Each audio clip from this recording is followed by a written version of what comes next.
Nedino srce. Te 2000-arke mučile su Nedu.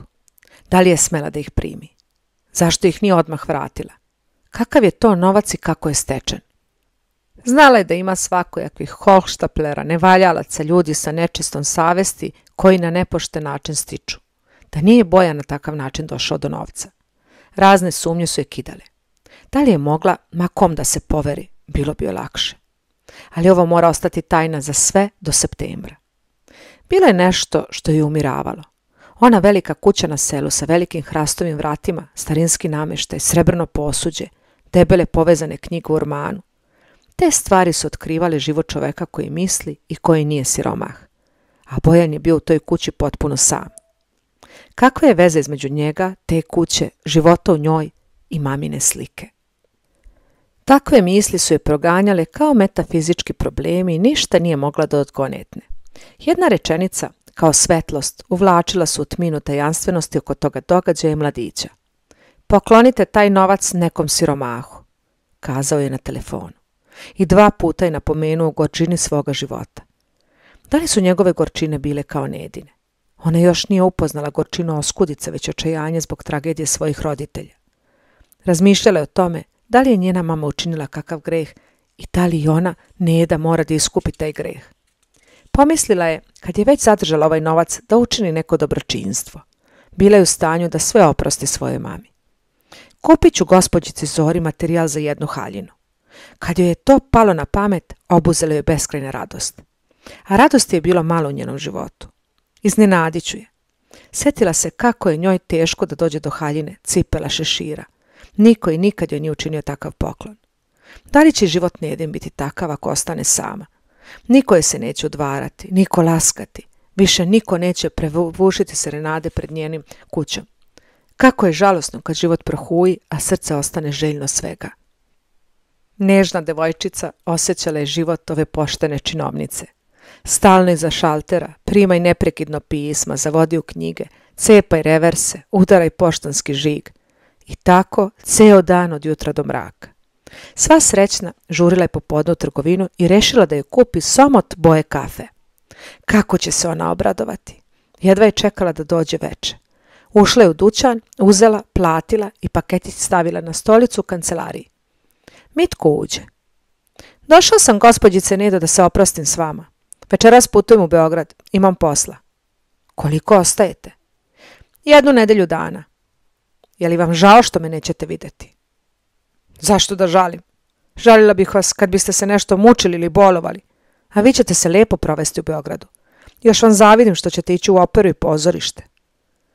Dakle, vi mi samo zavidite, a sasvim vam je svejedno što nećete vidjeti mene nedelju dana. Još uvijek ste ljuti na mene. Nisam. Oprostila sam vam. Znam da ste vi navikli da se tako ponašate prema svim devojkama, a vi ste još bili uvređeni što sam se naljutila. Nije istina da sam isti prema svima. Na primjer, prema vama sam sasvim drugačiji. Vi ste me zaplašili, gospođice Nedo.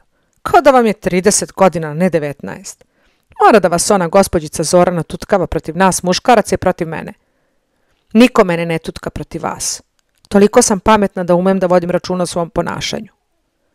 Ali tako živeti kao što vi živite ne vredi. Boga mi, kažem vam, ne vredi. A ja imam oči, vidim koliko ste lepi, pa ne mogu da otrpim da vam to ne kažem. Vi me zabranjujete i komplimente.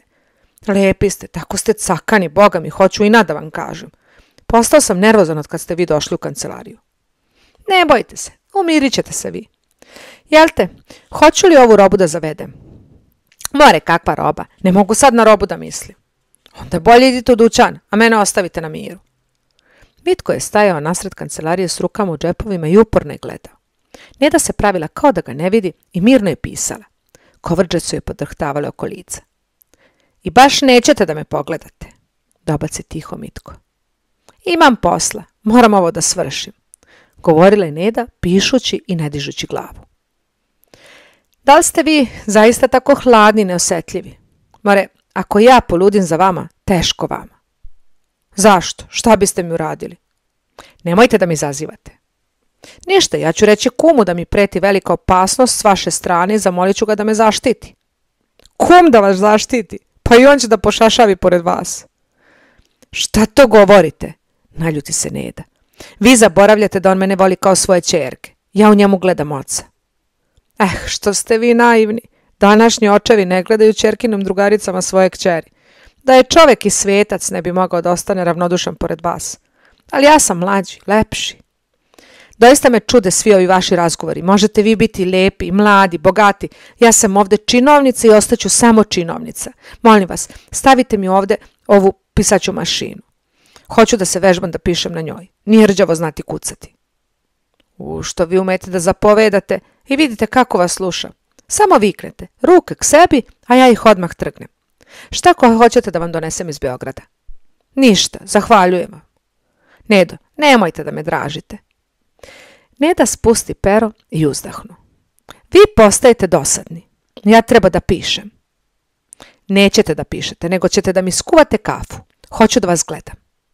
Neću da vam skuvam kafu. Ako zamišljate da možete da se titrate sa mnom, onda ću uzeti svoj kaput i otići.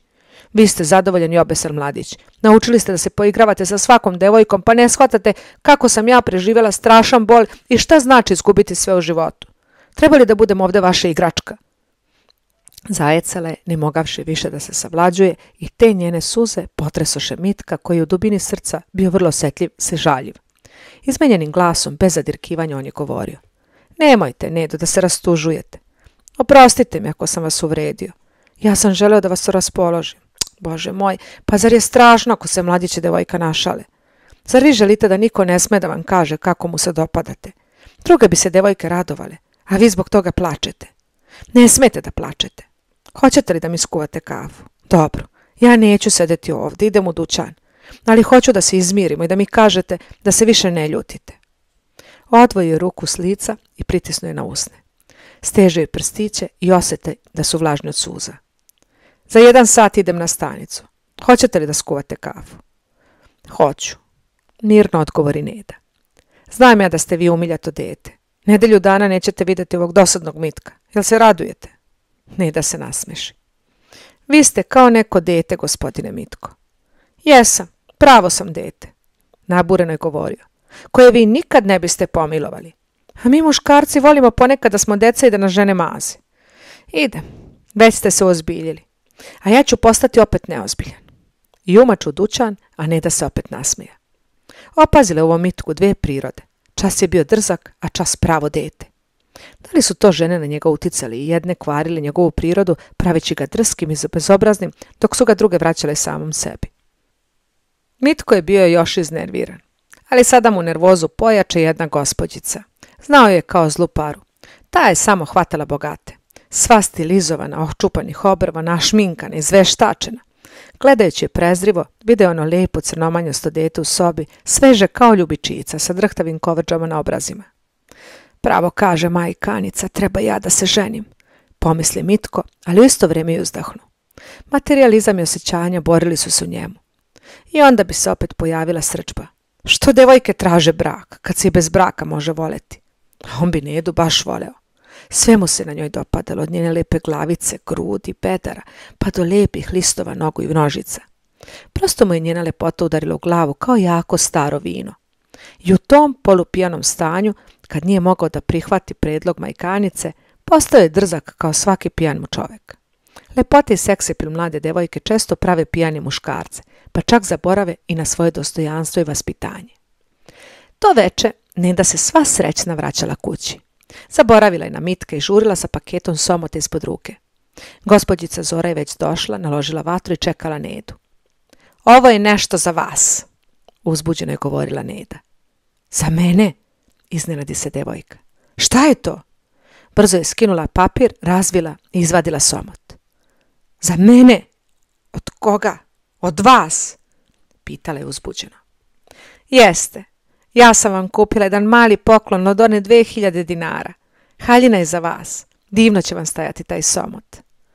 Gospođica Zora je gledala još uvijek uzbuđeno taj somot i na jednom briznu plač zajeca i zagrli devojku.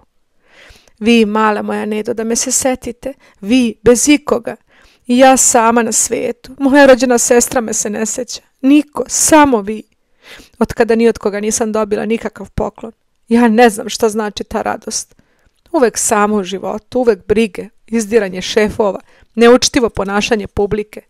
A vi da mi donesete radost? Prigrlila je na grudi Somot i Nedu i plakali su zajedno. Od mamine smrti u Nedinom životu to je bio prvi trenutak radosti. Uživala je u radosti ove dobre devojke, čija se mladost trošila u kancelariji za šaltera, u suvoparnom kancelarijskom životu jednolikom kao sivi jesenji dan. Posle su se smejale, skuvale čaj, dogovarale se kako da sašiju haljinu i Neda ju je savjetovala, prinosila je Zori svaki čas Somot uz lice, upoređujući kako će biti lepa haljina i lepo je stajati. U prijatnom raspoloženju prošlo im je veče. Neda je tada uvidjela da ima mnoge radosti u životu i da sve radosti mlada devojka ne treba da očekuje od ljubavi muškarca.